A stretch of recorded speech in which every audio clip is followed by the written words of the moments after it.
Hi everyone! So in today's video we're going to talk about the who, what, where, when, how, and why of a food diary. What is a food diary? It's a diary where you write down everything that you eat.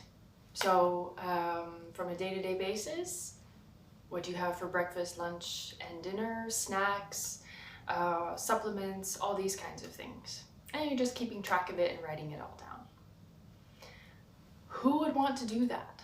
Well, for the most part, it's people who have an issue with their digestion somewhere along the line. They either know this because they're paying attention to their bowel movements and things have changed, or they've already been talking to a doctor for quite some time and they've ruled out various specific ailments that they can test for, such as allergies or other things that can be seen on scans, and everything is coming up negative. So in an effort to try to figure out why stuff is not going okay, then they might keep a food diary. It can also be helpful for people who want to lose weight or who are more interested in paying attention to their health at a particular point in time. If we notice things that are changing in our bodies, sometimes being aware of other things that are changing or just keeping track of what we are and are not eating can also be quite helpful in terms of giving us information or at least illustrating a pattern if there is one to be found. So that's the who and the why. And the what? When? Where? Well, every day and wherever possible if you can. If I leave it till the end of the day, then I tend to have already forgotten what I ate for breakfast. Not intentionally, just we do a lot of stuff between meals, and sometimes these aren't things that we're consciously paying attention to. So ideally we carry it around with us all the time, and then we can actually just write it down whenever we happen to see and eat something or notice something. Now, the how. The how can be for some a bit trickier, but in principle, it's actually quite simple and straightforward. We get a book, a notebook, or a pad of paper or something, and then we just write it down. So if you want, you can do a week and you break down each page into 7 days of breakfast, lunch, and dinner snacks, or you can do 1 page for 1 day. That's also fine. Depending on how in-depth you want to go, then you may need more space to write stuff down. So how in-depth can you go? Well, it's a good question. Personally, I prefer to follow the adage of everything in and everything out, and how you feel later. So that means that literally everything in, how much water you drink, supplements you take, juice, tea, coffee, snacks. What kind of snacks are they? Are they potato chips? Are they sugar? Are you eating them because you're craving them, or are you eating them out of habit because they're there and they're fast and easy? All of these things matter.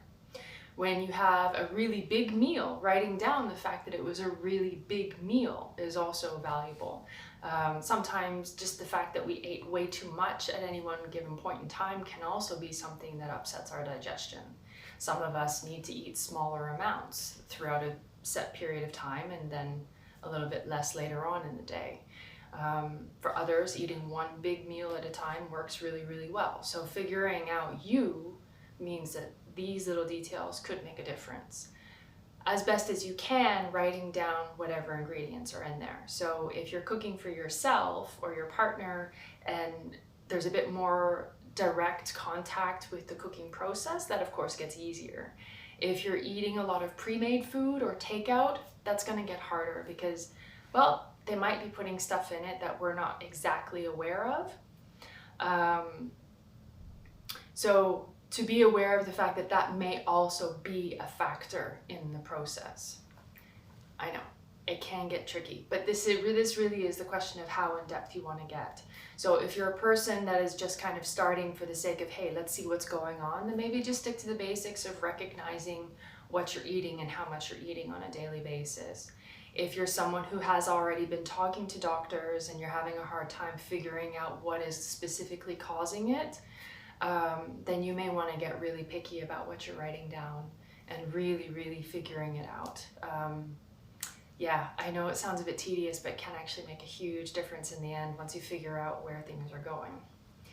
So everything in, supplements, vitamins, food, juice, coffee, tea, all of it. Write it down, what time it was, everything. We also want to keep track of everything that comes out. So be it poo, be it pee, be it farting, burping, vomiting, if that's the case for some of you. Yeah, it gives us a good idea of how our body is responding to stuff. It may not be so immediately clear if there is a pattern to what's happening, but over time it should become a lot clearer. And if you are in contact with a doctor, it may also help them to help figure out what's going on as well.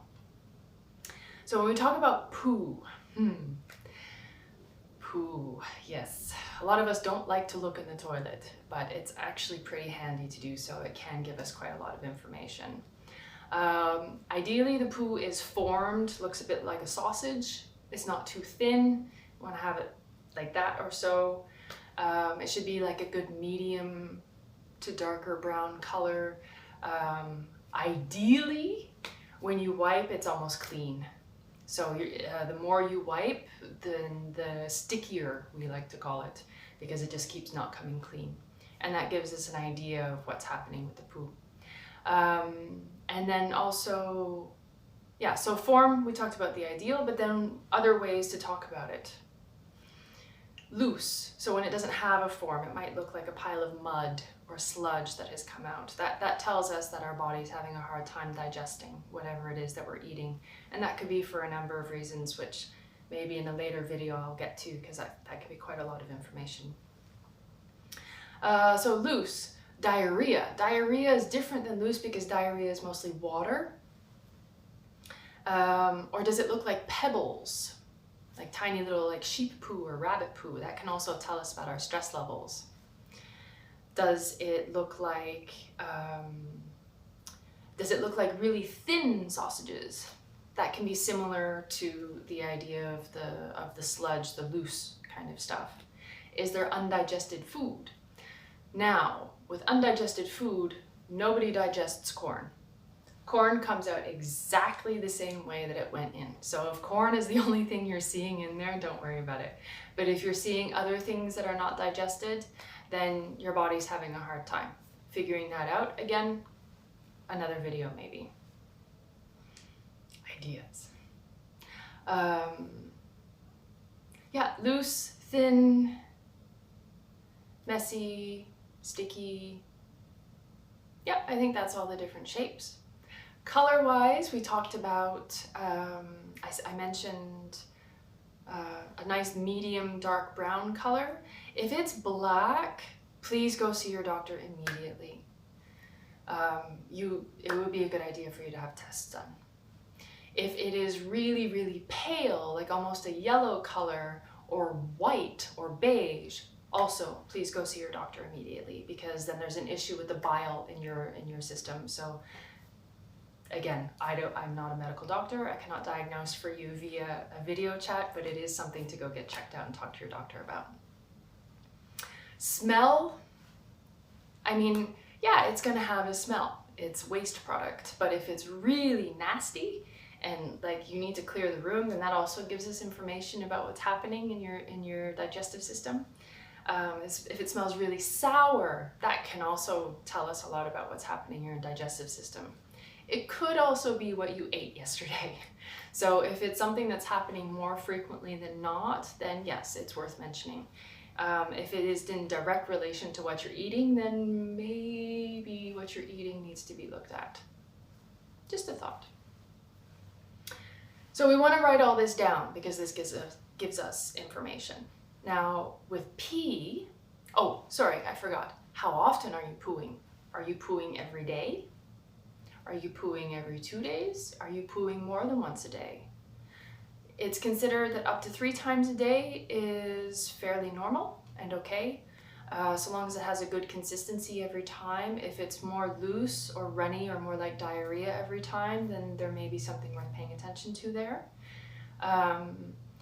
If it's more than 3 times a day, also worth paying attention to. And some people say that really we should poo every day. Some people think that pooing every other day is also okay. It's maybe a question of how you're feeling in between and how much you're eating at that point in time. But if you have chronic constipation, this is also worth paying attention to, because it could be something else that's going on. Stress can have a huge impact there, but it could also be the things that you're eating that also are not helping exactly. So looking at it this way. And then, how does it feel when it comes out? I know, I'm sorry, very personal question. Does it feel like a relief? That's the best thing we can ask for. Is there pain when it happens?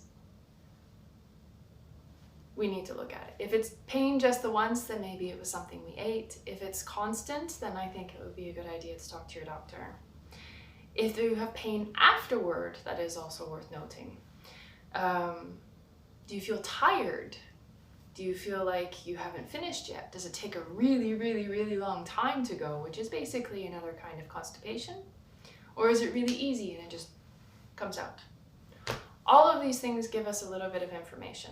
On its own, we don't typically consider it to be a pattern. It is part of an expression of what's happening. But when you combine that with other things that are going on in your life and understanding the whole picture, then this starts to make a bit more sense and can be helpful. But if you are in talking with specialists or doctors trying to figure out what's going on, then this information can be quite helpful. So it's great to have it written down. Let's see. Yes, pee. What color should your pee be? Very pale yellow, like a straw yellow would be a good pee. That can be affected by how much water you drink. So if you drink a lot of water, then it could be quite clear to pale. If you're not drinking enough water, it could be actually quite dark. So those are things to be aware of. If it's a very, very dark color, like almost a brown, please talk to your doctor, just in case, especially if it's like that regularly. There are other colors as well that can be affected. If you're taking B vitamins, it's going to be really hard to know what color your pee is on its own, because B vitamins make our pee pretty much neon yellow. But they're good for the nervous system, so I'm not going to say don't take them. And then the one thing that maybe doesn't get talked about so much, but I really like to emphasize, is how do you feel half an hour to an hour after eating? This can be really, really helpful in terms of figuring out if you're having a hard time digesting certain foods in particular. It makes it easier to narrow it down. So it could be headaches, it could be bloating, it could be fatigue, it could be you feel great, which then I'd say that what you've eaten is actually really good for you. But it also helps us to orient to our food. And I'll give you an example. I love ice cream. I used to eat ice cream. I stopped eating ice cream. I stopped eating ice cream because I started paying attention to how I felt half an hour to an hour after I ate what I ate. And I noticed that half an hour to an hour after eating ice cream, I really did not feel good. It did not matter when I ate the ice cream, what I ate before the ice cream, what I did after eating the ice cream. Half an hour to an hour later, I always felt kind of crummy. So yeah, unfortunately I had to break up with ice cream because I recognized that it wasn't doing me so well. Once in a while I cheat, but when I feel worse later, I know why. So it helps us to have a more recognition for what our body is experiencing in relationship to foods. It gives more attention to that relationship between what we eat and how we feel. And ultimately, one of the things that I like to say quite often is that the more attention we pay to our body, the more information it's going to give us about what's going on. And of course, you know, we can all do it too much. And in the beginning, I was a bit gung-ho and wrote down everything. Then you loosen up a little bit. So it's okay. It's okay. Now, what do you do with the information? Like I said, if you're a person who's already working with a specialist, a dietitian, a doctor, trying to figure out what's going on, then this information can help in a discussion in terms of figuring out maybe what dietary plan will and will not work for you. If you're working with someone else who practices traditional Chinese medicine, they can give you a lot of feedback about what's happening based on what happens with you when you eat certain foods. And I'm sure they would be thrilled to see that you have a food diary. If you're pretty keen and everything's working out pretty much okay, then I'd say pay attention to the things that make you feel not okay. And simply start working backwards and maybe changing how much you're eating, maybe simplifying the meals, because if you're eating too much all at once, like 10 different kinds of food in the same meal, it's going to get trickier to figure out which one of those foods is causing the issue. So starting to make smaller ingredient list meals can also help in terms of figuring out what is and is not bugging you. Of course, there are the obvious things that people like to look at in terms of allergens: soy, wheat, nuts. Some people have a sensitivity to legumes and beans. They don't digest those very well. Dairy, eggs, there are the obvious ones, but then there are also the less obvious ones. Some of us have a hard time digesting raw food, for example, which can be healed in time, but worth paying attention to. And that you would also notice, especially if your poo is always really thin or there's a lot of undigested food in your poo. We need fire to digest our food, so for some people, eating a lot of cold food can kind of dampen the fire and make it harder to digest stuff. Short period fast, great. Long-term program, not for everybody. Oh yeah, just a quick note. In general, when you're paying attention to your poo and your pee, if you see blood, please talk to your doctor. If you already know that you have hemorrhoids and you've already had it checked out, great. If you've been eating beets for a week and it looks like blood is coming out in your stool, maybe stop eating beets for a few days and see if it's still there. Always. If you feel better about talking to your doctor, do so. That they will be happy that you asked rather than just ignoring it, of course. But blood is definitely a telltale sign. So fresh blood, dark blood, black poo, stuff that looks like coffee grains, all of these are warning signs to go talk to your doctor when you're looking at your poo. And if there's blood in your urine, please go see your doctor. It could be an infection of a number of different kinds. So please talk to a person that can assess you personally and directly. So that's it for today, talking about the food diary. If you have questions, concerns, comments, please leave them below. I will do my best to get back to you. And otherwise, I hope you enjoy the rest of your day. Take care. Bye.